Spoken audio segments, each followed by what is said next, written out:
Hoy, en 50 años, 50 historias, nos visita Lautaro Secón, nieto de un militante detenido desaparecido en la ciudad de Pergamino. Una historia familiar atravesada por el terrorismo de Estado, pero también por la militancia, la reconstrucción y la decisión de no olvidar. ¿Qué significa crecer con una ausencia? ¿Cómo la memoria se transforma en lucha colectiva? Bienvenido.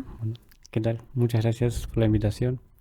No, gracias a vos por venir. Estamos muy contentos porque, bueno, sos el primer compañero de la agrupación Nietes. ¿Nietes?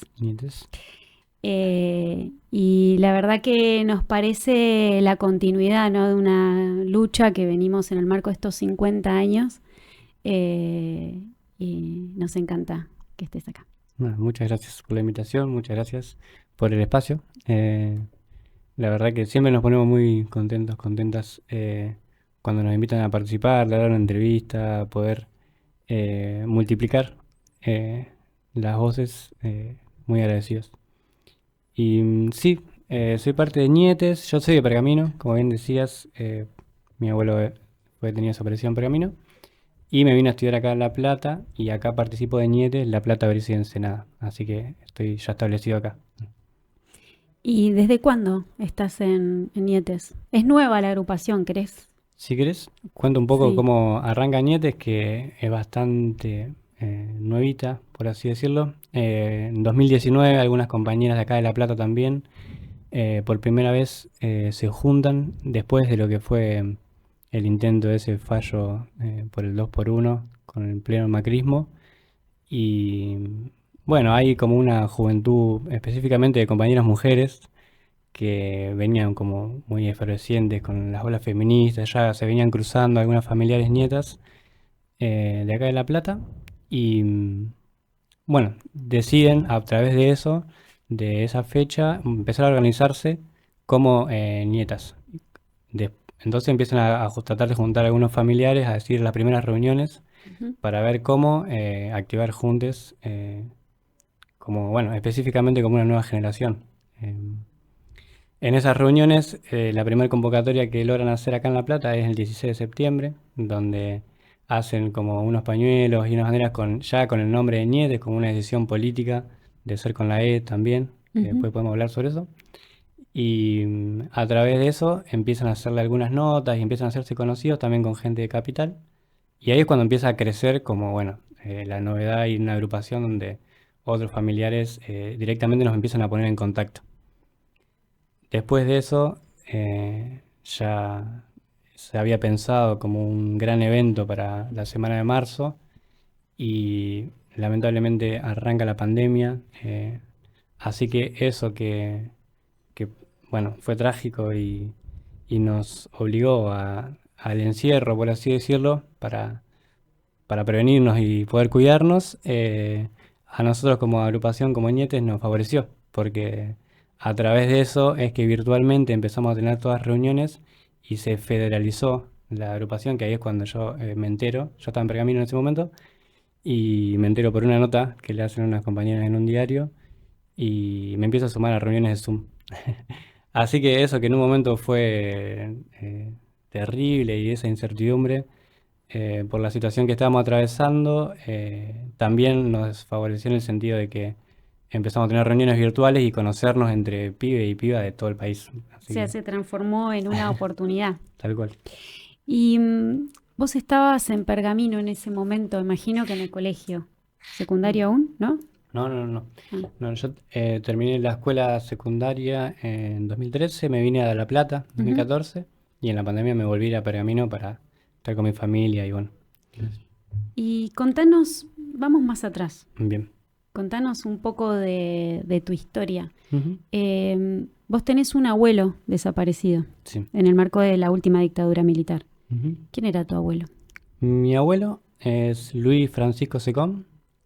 Él fue un albañil, poeta, era un artista también, porque bueno, le gustaba la escultura, la poesía, pero bueno, él era albañil. Y él con su compañera, que sería mi abuela, al juntarse, digamos, van a las periferias de Pergamino en esa época, estamos hablando de 60 y pico, hace bastante ya, principio de los 70, y con un impulso muy cristiano y mm, de compañerismo con otras personas que estaban justo en ese lugar muy a las afueras, digamos, de lo que sería Pergamino, hacen los primeros asentamientos, unas casitas, y empiezan la elaboración cooperativa para la construcción de casas. Y fundan el barrio, que sigue estando esa casa ahí, y es donde fundan el barrio Güemes, se llama. Así que bueno, fue un albañil que inmediatamente que se muda con su compañera a un lugar a las afueras, lo primero que Construye. hace es construir vivienda y comunidad, las dos Ujú. cosas a la vez. Él, a través de esas primeras casitas es donde logra hacer un grupo vecinal, y bueno, con ese grupo vecinal ya conformado con la formación del barrio y estas primeras casas empiezan a organizarse para hacer festivales, hacían festivales de doma, rifas, maneras de cómo financiar para empezar a hacer nuevas casas para otra gente que también se fue mudando y empezando a construir ahí. Así que esas fueron las primeras tareas al mudarse ahí a Pergamino. ¿Y él pertenecía a alguna agrupación política? Cuando después de crear ese barrio ya era un poco una referencia también por la participación que digo que tenía, y toma contacto después del 72 creo, con un cura que se establece ahí, de un párroco que era parte del movimiento de sacerdotes tercermundistas, y ya ahí sí es parte de una agrupación con otro grupo de jóvenes que se llama el Grupo Manuel, eh, con esta base cristiana, ¿no? Como primer grupo de militancia, Ujú. específicamente de acción social, ahí en el barrio, que luego varios compañeros de ese mismo grupo y él mismo pasan a ser parte de Montoneros o de alguna agrupación peronista. Ujú. Pero si mi abuelo después termina siendo montonero, digo, al pasarlo del tiempo, ¿no? Por el compromiso que iba llevando. ¿Y tu abuelo por parte paterno o materno? Por parte paterno. Mm. Mi abuelo tuvo, eran 4 hijas mujeres y mi papá, el más chico. Ah, bueno, en esa casa tuvieron una familia numerosa. Sí, eran bastantes. ¿Y qué pasó cuando lo desaparecieron? Cuando hay varios huecos, varias dificultades para contar la historia, porque, o de hecho, a mí me costó bastante porque a nuestra familia por mucho tiempo había como un relato social a veces, o muchas dudas de no saber qué había pasado. La verdad es que durante muchísimos años esa ausencia, como nombraba al principio, se mantuvo como con muchos silencios, toda dudas de no saber qué había pasado realmente, porque él, unos años antes del golpe, se separa de mi abuela, asume un compromiso distinto con la militancia, y hay como vacíos que nos llevó, por lo menos a mi familia, a mi viejo, a mis tías, muchísimos años poder reconstruir qué es lo que había pasado. Sí, sí sabemos que él era policía y que lo detienen primero en un momento, que lo vuelven a liberar, y después ya en el golpe lo detienen otra vez y no se sabe más nada de él. Él era policía, Él era policía, o sea, de albañil se formó como policía. tal cual. ¿Y mientras estaba en Montoneros? Es Es una tremenda, historia, es una historia sí, particular. claro, es muy pero además son esas historias donde, digamos, como vos dijiste, el nivel de compromiso del Mm. militante Es que, bueno, es más allá de lo común, ¿no? mm, Porque, digamos, él decidió hacerse policía en el marco de una estrategia, o eso tampoco lo sabes. no lo sé bien porque en realidad él es policía un poco antes de ingresar a ser montonero. Pero sí, una vez que pasan, empieza a participar y a tener contacto con otros compañeros que también eran parte de montoneros, él cambia su rutina, digamos, o sea, cambia totalmente de vida. Que eso es lo que provoca en mi familia las dudas, esa oscuridad de matices de no saber bien qué había pasado, por qué hacía lo que hacía. Y que esa reconstrucción nos llevó muchísimos años y a cada uno de mi tía y a mi viejo le afectó de manera distinta, digamos. Claro. Em, sí, hay una de mis tías particularmente que es la que siempre mantuvo la convicción de que por qué lo habían detenido desaparecido y que era por su militancia, y es la que más se acercó con el tiempo a los organismos de derechos humanos y a parte de la Asociación por los Derechos Humanos en Pergamino también. Después a Inijo durante los 90 como todo el tiempo tratando de buscar las pistas para reconstruir por qué se lo habían llevado. Pero bueno, pasó muchísimo tiempo para darnos cuenta de cuál era la verdad. ¿Y cuál la encontraron? Hay algunas certezas. Por ejemplo, el hecho de que en el 2011 se hayan hallado sus restos Ujú. en General Lavalle, en el partido de General Lavalle. Eso ya marca una realidad concreta, están sus huesos ahí, fue detenido desaparecido y fue una de las víctimas de los vuelos de la muerte. Está también enterrado con otros militantes del interior del país y eso ya marca una verdad. Ujú. Y eso ya los conduce también a la exesma, por ejemplo, ¿no? O Eso, por ese. ejemplo, no se sabe, Ujú. o por lo menos nosotros no lo sabemos. El recorrido que hace desde que lo detienen, la cantidad de meses que el equipo de antropología forense dictaminó que estuvo desde ese día, digamos, que lo detienen hasta los días que más o menos aproximadamente se puede decir que se encontraron sus restos, fueron muchos meses en el que no se sabe por dónde pasó. ¿Y cuándo lo detienen? A él lo detienen en mayo del 77. Ujú. Eh, Justo eran unos días antes del cumpleaños de mi viejo, que iba a cumplir 4 años. Eh, Así que por eso digo que fue toda una vida atravesada de mucho silencio hasta recién el 2011 tener la realidad concreta bueno, de lo que habían hecho los militares, ¿no? Y eso en vos, ¿Mm? ¿repercutió en tu crecimiento, en tu formación, en tu pensamiento político ideológico? Esa realidad, esa Y ausencia, eso de esa militancia de tu tía, esa incertidumbre sobre qué había pasado es con tu que abuelo. sí, sí, totalmente. Totalmente porque es una ausencia que, bueno, nosotros desde Nietes tenemos la consigna, ¿no? De que los 30.000 nos faltan a todos. eh, y yo lo primero que pienso, o lo que también me acerca un poco a participar en la política, de espacios comunitarios, o en tratar de dar una mano en algún lado, es que el barrio donde él empezó a militar sigue estando en esas mismas condiciones.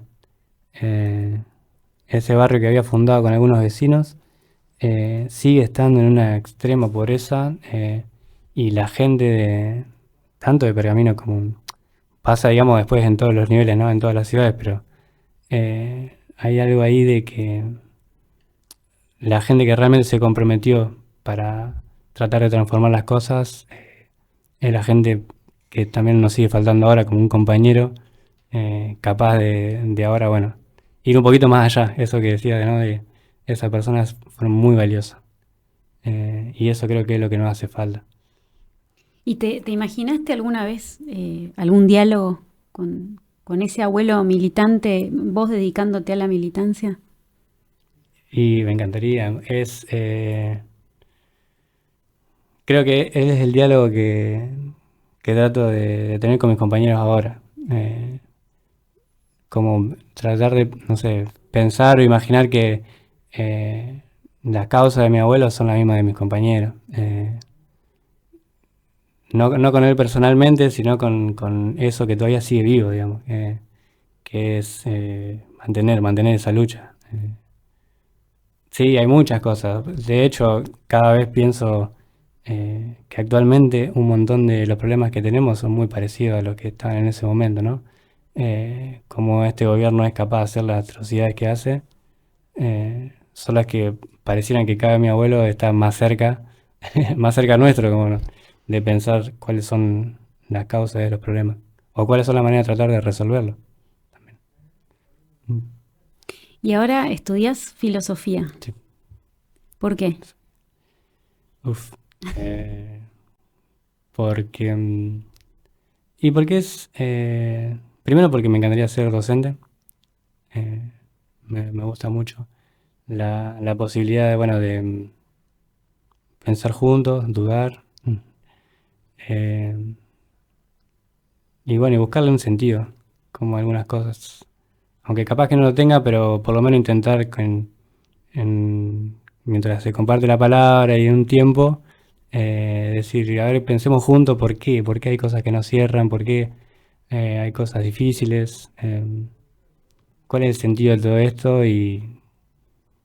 y aprovechar que lo podemos compartir, ¿no?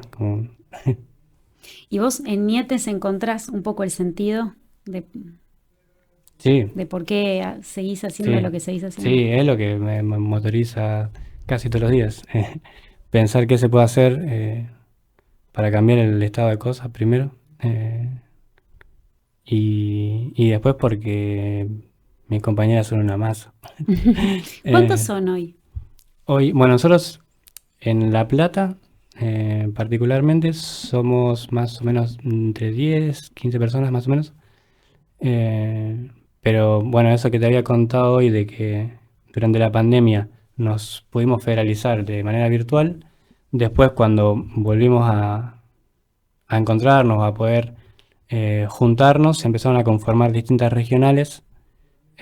Y ahora Ñete existe, bueno, en todo el país. Hay compañeros que son de Capital Federal, Gran Buenos Aires, Rosario, Córdoba, Mendoza, Pergamino, eh, Mar del Plata. Bueno, hay varias regionales, que bueno, ahí ya seríamos muchísimos más.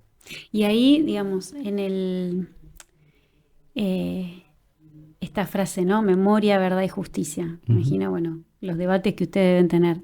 Pero ¿cómo la resignifican hoy? ¿Qué es hoy la memoria, verdad y justicia? Hoy Memoria y Verdad y Justicia es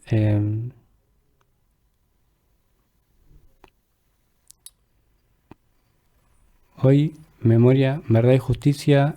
Por un lado es eh, mantener la consigna de que nos digan dónde están, de que así como yo pude saber mi verdad a través de que se hallaron los restos, hay un montón de compañeras y compañeras que todavía no han podido hacer ese cierre, ese duelo, o saber qué pasó realmente en sus historias. Lo mismo con cantidad de nietos y nietas que fueron apropiados en su momento y que queremos saber dónde están, que los genocidas no son aceptados en una sociedad como en la sociedad argentina. Eh, y después que Memoria y Verdad y Justicia hoy se resignifican en tanto esta sociedad sigue siendo desigual por un mismo proyecto económico neoliberal que se implantó en esa dictadura. Ujú. Entonces, hoy nos cabe a nosotros como juventudes eh, pensar cuáles son todas esas atrocidades que siguen ocurriendo y se perpetúan hoy actualmente. Entonces, nosotros decimos memoria, verdad, justicia, mientras digamos también queremos la felicidad para todos, queremos una sociedad de un bien común. eh, queremos una patria libre y justa y soberana, prácticamente. Y cuando escuchan que la juventud está perdida, por ejemplo, ¿no? O que Milei ganó gracias a la juventud, ¿qué les pasa? ¿Qué te pasa a vos cuando escuchas eso? Y es un poco como un llamado de atención, pareciera que como echar la culpa siempre a los más jóvenes o buscar quién tiene la culpa de esto y no hacernos cargo de que algo que nos pasa y nos atraviesa a todos también. Creo que hay muchas juventudes, primero, es más complejo. Las juventudes también, en el sentido propio, pero en lo que nos pasa a muchos, es que la situación en que la encontramos no tenemos un laburo piola, digno. La mayoría está tratando de ver cómo resuelve el día a día, hay muchas dificultades para proyectar. Estamos atravesados por un nivel de violencia y de impacto mediático todo el tiempo con los celus, creo que es un poco más complejo que decir reducir todo a que Milei ganó por los jóvenes, y que en realidad es muy compartido, no es tan generacional eso. Eso por un lado. Después, eso de la juventud está perdida, creo que no está perdida, está esperando una buena propuesta. A lo sumo, eso, pasa lo mismo, digamos, todas las generaciones estamos en un nivel de crisis que nos cuesta de manera conjunta proyectar una vida o tener algo medianamente estable. Y creo que eso le pasa a la juventud como también le pasa a otros sectores y de la misma manera creo que la solución está en cómo ver de manera conjunta esos problemas para resolverlo también de manera conjunta. Y creo que ahí Nietes, desde una perspectiva de derechos humanos, podría o puede intentar trazar esos puentes entre esos distintos sectores. Específicamente la juventud, porque es la que somos y la que nos atraviesa, pero tratando de todo el tiempo abrir puertas y canales para que no quede como una salvación propia de la juventud, sino como, no, es de toda la sociedad. Y me pareció interesante que dijiste, bueno, después voy a contar por qué Nietes con E. ¿Por qué? Bueno, eso que decía que ya había compañeras que desde el inicio deciden como una posición política llamarse Nietes como una manera también de poder visibilizar identidades disidentes desde un comienzo. Ya es una manera de, así como organismos de derechos humanos y la lucha de abuelas significó tanto poner el derecho a la identidad sobre la mesa y llevar todo a cabo una trayectoria de búsqueda y de política pública para eso, esa importancia es la misma que nosotros consideramos para las identidades que debemos respetar hoy, que vemos que todo el tiempo se ningunean, se invisibilizan y que sobre las cuales también recaen mucha violencia gracias a eso. Por eso Nietes con E y además también eso nos permitió después visibilizar que hubo personas trans, por ejemplo, travesti trans, que en la dictadura fueron desaparecidas y que no tienen un familiar, un hijo, una hija que recupere esa historia y que la levante como bandera y bueno, eso es parte también nuestra de revisar nuestro pasado y ponerlo en práctica en el presente para que eso tampoco sea olvidado. Así que es en un doble sentido, digamos, tanto en la historia como en el presente. Y también como en el presente con la reivindicación de nuevos derechos, ¿no? También. Bueno. Y ¿ustedes sienten un poco la presión de ser esa continuidad de esa lucha? Porque madres y abuelas van quedando poquitas. Y bueno, está hijos, nietes, ¿y después qué? Bueno, a nosotros lo que nos gustaría es que logremos definitivamente saber la verdad y restituir todo lo que hizo falta hasta ahora. La verdad que no imagino que siga habiendo esto una cuestión generacional permanente porque nuestro objetivo tendría que ser lograr definitivamente encontrar estos nietos y nietas, tener los derechos que queremos y vivir en paz en algún momento. O sea que son la generación definitiva, ¿no? Y por lo menos el objetivo tendría que ser así. Sí creo que es un orgullo ser parte de esa línea histórica y es algo muy difícil también. Nosotros no vamos a estar eh, como en ese lugar que tienen las madres y las abuelas, porque, porque en realidad ellas son ese faro mismo que a nosotros nos permitió trazar un camino. Es como algo muy especial que nosotros valoramos, respetamos mucho. Es un ejemplo, básicamente. Entonces no es que venimos a suplantar eso, sí, vinimos a decir que eso no lo vamos a permitir que caiga ni que se pierda esa lucha. Eh, Así que nadie se conforme. No, por supuesto.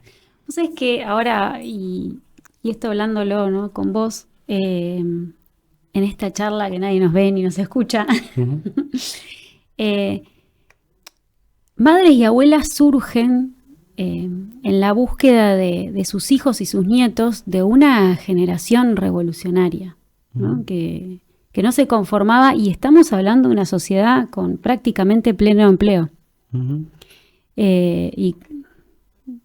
Y no existía la pobreza que existe hoy, que estamos a la ujú, mitad de la población bajo la línea de pobreza, que tenemos grandes problemas de desocupación, que tenemos grandes problemas de desigualdad, de violencias ambientales que en ese momento no habían, o habían pero en menor ujú, cantidad, y así todo hubo una generación de revolucionarios que estaban dispuestos a dar su vida para que realmente la historia fuera diferente. ujú. Había una cuestión ideológica muy clara, había un contexto también, ¿no? Bueno, Guerra Fría, las revoluciones, Sí, había sido la Revolución Cubana, veníamos de proscripción del peronismo, también el peronismo como proyecto político de igualdad social y de justicia social. Y pasó la dictadura. Y desde el 76 a la fecha, digamos, salvo algunas mejoras que hemos tenido en el camino, importantes, la verdad que económicamente estamos bastante peor, ¿no? Como que fue ujú, un golpe, como vos dijiste hoy, a toda la sociedad, no solamente a 30.000 compañeros y compañeras, fue a ujú. todo el pueblo argentino. Y la lucha de madres, abuelas, hijos, las de ustedes, eh, tiene mucho que ver con Memoria, Verdad y Justicia, tiene mucho que ver con haber logrado la condena a los genocidas, para que esto no vuelva a ocurrir, para que realmente no ocurra nunca más un Ujú. genocidio como ocurrió en la Argentina.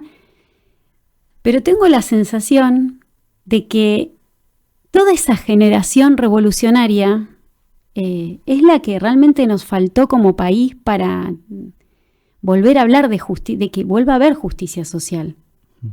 Y entonces te pregunto a vos y a ustedes como agrupación, ¿no? Eh, ¿Cuáles son las luchas del futuro, digamos? ¿Cuál es el nuevo sujeto revolucionario que va a querer volver a patear el tablero para creer que es posible realmente tener una sociedad más justa y más igualitaria, mirando del presente hacia adelante? Uf. Em, ¿Cuál es el sujeto revolucionario hoy? Sería, yo diría que no lo sé. Y que lo que estamos tratando de hacer es buscarlo y encontrarlo y generarlo. Porque en la crisis que nos encontramos hoy no hay una respuesta clara y, y creo que nosotros no la tenemos.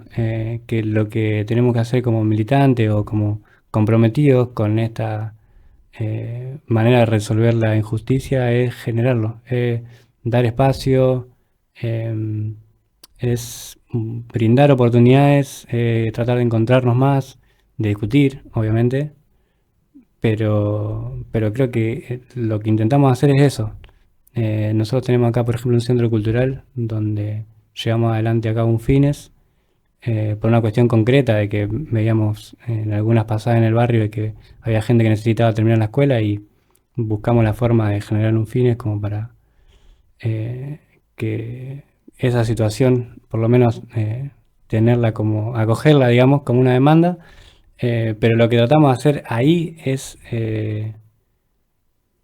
que la solidaridad no se pierda, que la posibilidad de pensar que hay algo junto, que es bueno, que es posible, como parece muy poco y capaz que no llegue a esa identificación de un sujeto revolucionario histórico, Capaz que lo están pero, pariendo, en algún momento lo vamos a pero parir. creo que es buscarlo, digamos, no es venir con una verdad revelada, sino tratar de generarlo porque las heridas esas que se hicieron durante la última dictadura eh, son las heridas de ese lazo social, de esa forma de que cada cual esté encerrado en uno mismo y que trate de resolver su cotidianidad de manera individual.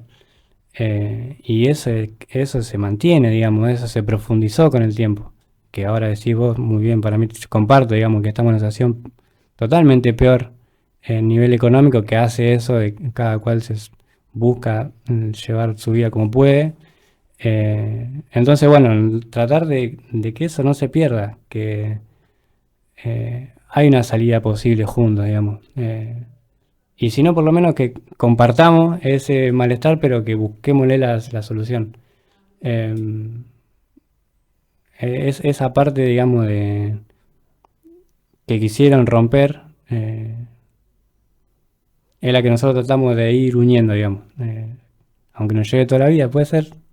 Capaz que no seamos la revolución, pero sí, O no nos capaz vamos, que, no, o capaz no nos que vamos a quedar de sí, brazos cruzados. o capaz que son la revolución, porque justamente una de las cosas que buscó la dictadura, cuando desapareció, cuando torturó y cuando liberó, y esto lo cuentan muchos testimoniantes, muchos sobrevivientes, es que ellos fueron conscientes de que los que sobrevivieron para dar terror, sobrevivieron para dar testimonio del terror, para generar miedo.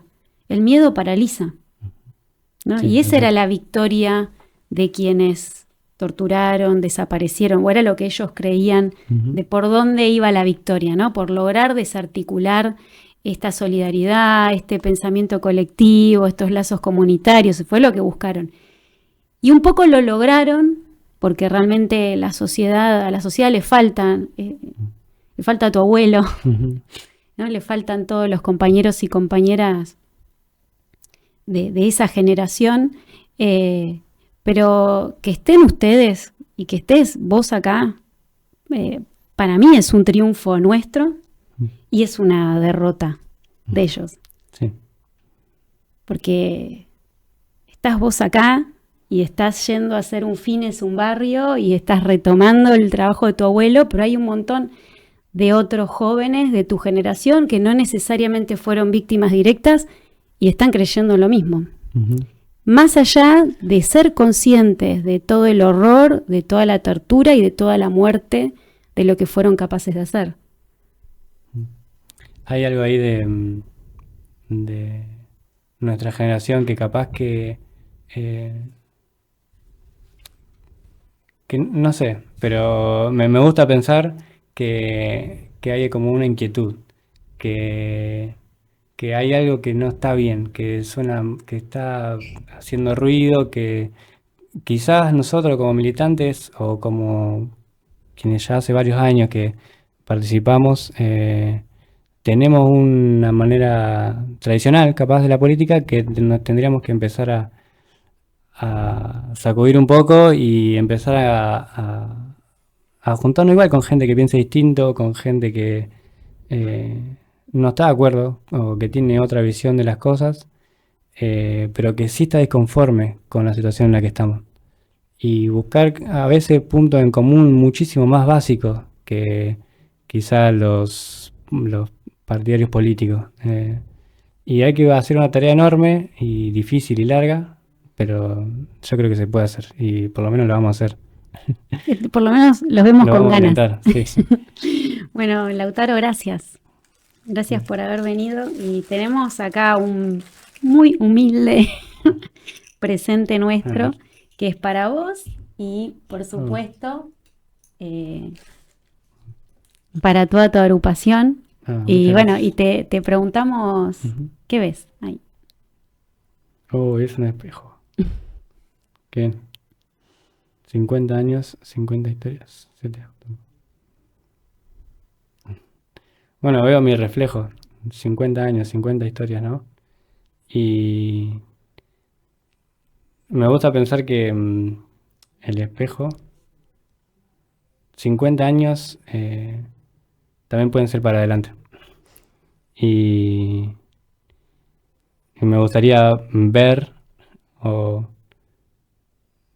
visualizar, ¿no? Cuáles son los 50 años que nos vienen. Eh, Eso, poder proyectar a 50 años una sociedad mucho mejor, que mantenga o que realice, que haga efectivo esos sueños de hace 50 años atrás. Me encantó. ¿Por qué no? Los invito. Vamos ahí, vamos para adelante. Gracias. Gracias.